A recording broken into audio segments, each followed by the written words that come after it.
Bueno, ahora vamos a resolver del ejercicio 95 del libro de álgebra de Baldor, en esta clase en línea, los ejercicios del 1 al 6.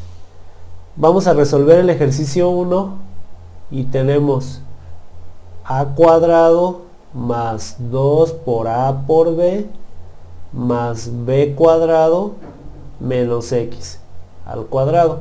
Bien, entonces si se fijan aquí, nosotros tenemos un trinomio cuadrado perfecto en esta parte.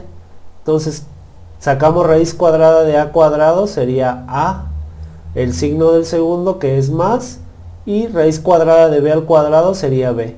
Esto queda elevado al cuadrado menos x al cuadrado. Si se fijan aquí, ya nosotros tenemos el caso 4, una diferencia de cuadrados perfectos. Entonces vamos a factorizar.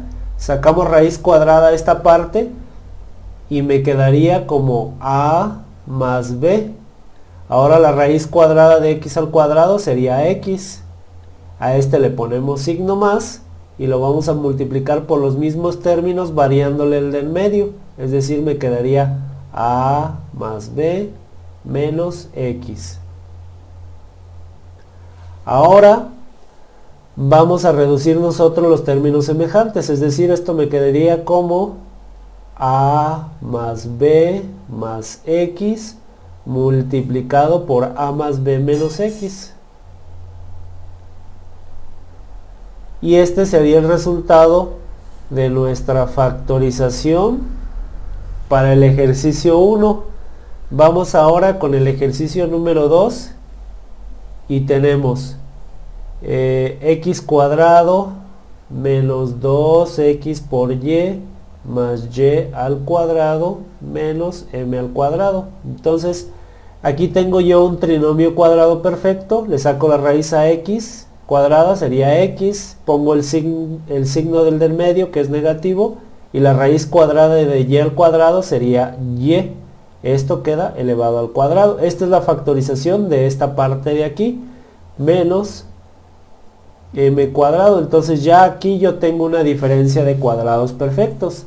Le saco raíz a este y luego a este. Entonces me quedaría como raíz cuadrada de x menos y elevado al cuadrado sería x menos y. Luego la raíz cuadrada de m al cuadrado sería m con signo más.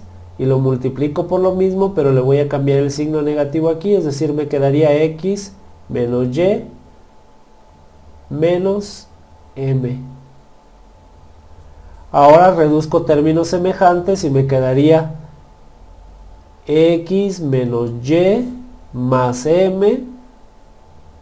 Esto lo multiplicamos por x menos y menos m. Y este sería el resultado para nuestra factorización en este ejercicio. Vamos ahora con el ejercicio número 3, que dice así.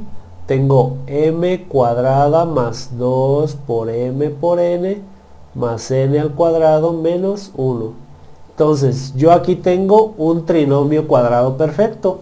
Hago la factorización, raíz cuadrada de m cuadrado sería m, signo del segundo, más raíz cuadrada de n al cuadrado sería n. Esto lo elevo al cuadrado menos 1. Bien, ahora que tengo la diferencia de cuadrados en esta parte, le saco raíz al primero cuadrada y raíz cuadrada al segundo y me quedaría como m más n. Raíz cuadrada de 1 sería 1, aquí le pongo signo más y lo multiplico por lo mismo y le varío el signo a negativo, más m más n menos 1. Bien, ahora reduzco términos semejantes para este y me quedaría m más n más 1 y esto lo multiplicamos por m más n menos 1. Este sería el resultado de nuestra factorización para este ejercicio número 3. Vamos ahora a resolver el número 4 y tenemos a cuadrado menos 2a más 1 menos b al cuadrado. Entonces aquí tengo yo un trinomio cuadrado perfecto, le saco raíz cuadrada a cuadrado, me quedaría como a. Pongo el signo del segundo que es negativo y la raíz cuadrada de 1 es 1. Esto me quedaría así, menos b cuadrado. Bien, ahora que yo ya tengo aquí una diferencia de cuadrados perfectos, voy a sacarle raíz a este término y luego a este. Entonces raíz cuadrada de a menos 1 elevado al cuadrado me quedaría como a menos 1, ay perdón, aquí ya le ando poniendo b. Aquí es 1. Y luego raíz cuadrada de b al cuadrado sería b. Aquí le pongo el signo más y multiplico esto y le cambio el signo. A menos 1 menos b.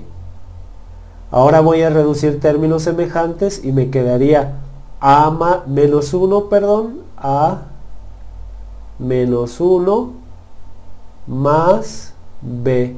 Esto multiplicado por a menos 1 menos b. Y este sería el resultado de nuestro ejercicio número 4. Vamos ahora con el ejercicio número 5 y tenemos n al cuadrado más 6n más 9 menos c al cuadrado. Bien, busco el trinomio cuadrado perfecto, que es este, y le voy a sacar raíz cuadrada. Entonces raíz cuadrada de n cuadrado sería n, el signo del segundo que es más, raíz cuadrada del 9 que es 3, y esto lo elevamos al cuadrado. Hasta aquí yo ya obtuve la factorización de este trinomio y me quedaría el menos c al cuadrado. Bien, aquí ahora tengo una diferencia de cuadrados perfectos. Vamos a factorizar esto. Le saco raíz cuadrada a este término y me quedaría como n más 3. Raíz cuadrada de c al cuadrado sería c. Aquí le pongo signo más y lo multiplico por lo mismo y le voy a cambiar el signo en medio. Es decir, me quedaría menos c. Reduzco términos semejantes, me quedaría n más 3 más c. Me quedaría n más 3 más c. Esto multiplicado por n más 3 menos c. N más 3 menos c. Este sería el resultado de nuestra factorización para este ejercicio número 5. Vamos ahora a resolver el último ejercicio y tenemos a cuadrado más x cuadrado más 2ax menos 4. Si se fijan aquí, lo que tenemos que hacer es ordenarlo, es decir, a cuadrado más 2ax, 2 por a por x, más x cuadrado menos 4. Ya que lo tengo ordenado, ahora sí ya puedo identificar yo el trinomio cuadrado. Le saco raíz cuadrada a cuadrada, sería a más, ¿por qué? Porque tengo yo un signo positivo aquí. La raíz cuadrada de x al cuadrado sería x y esto quedaría elevado al cuadrado. Hasta aquí yo ya saqué la factorización de este trinomio. Ahora vamos a poner el menos 4. Aquí tengo la diferencia de cuadrados perfectos, hago la factorización. Raíz cuadrada de a más x elevado al cuadrado pues sería a más x. Raíz cuadrada de 4 sería 2. Aquí le pongo signo más y lo multiplico por lo mismo, pero le voy a cambiar el signo negativo, más x menos 2. Bien, ahora yo tengo que reducir términos semejantes y me quedaría a más x más 2. Esto multiplicado por a más x menos 2. Y este sería el resultado para nuestro ejercicio número 6. Recuerda que si tienes alguna duda sobre la factorización donde se combina el caso 3 y caso 4 del libro de álgebra de Baldor, puedes dejar tu pregunta en la caja de comentarios. Nos vemos en la siguiente clase en línea y que tú puedas resolver estos ejercicios aprendiendo lo que vistes en esta clase en línea. Si te sirvió este video, suscríbete al canal, dale al me gusta y comparte. Si te quedaste con dudas, puedes dejar tu pregunta en la caja de comentarios. Y si quieres una clase en línea, puedes dejar tu petición en los comentarios.